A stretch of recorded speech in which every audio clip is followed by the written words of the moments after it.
नागपूरच्या पारडी परिसरात सकाळी धडकी भरवणारी घटना घडली आहे। एका बिबट्याने शिवनगर भागातील एका घरात प्रवेश केलाय। स्थानिक नागरिकांनी अचानक बिबट्या पाहताच एकच खळबळ उडाली आहे। भीतीच्या वातावरणात अनेकांनी घराचे दरवाजे खिडक्या बंद केल्यात, परंतु तोपर्यंत बिबट्यानं काही लोकांवर हल्ला करून त्यांना जखमी केल्याची माहिती समोर आली आहे। नागपूर शहरात गेल्या महिन्याभरात बिबट्याच्या हालचालींची ही तिसरी घटना असून वन्य प्राण्यांच्या वाढत्या शिरकावामुळे नागरिकांमध्ये चिंता वाढते आहे।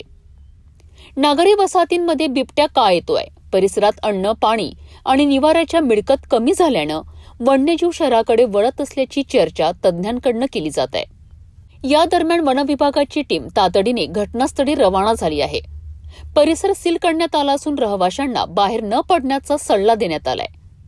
वन विभागानं नागरिकांना विनंती केली आहे की गर्दी करू नये, मोबाईलवर व्हिडिओ काढण्याच्या मोहात पडू नये आणि सुरक्षेसाठी सावध राहावं। सध्या बिबट्याला सुरक्षितरित्या पकडण्याचे प्रयत्न सुरू आहेत। जखमींना तातडीने रुग्णालयात हलविण्यात आले असून त्यांच्यावर उपचार सुरू आहेत। नागपूर शहरातील नागरिकांना सध्या वन विभागाने सावधगिरीचे आवाहन केले आहे।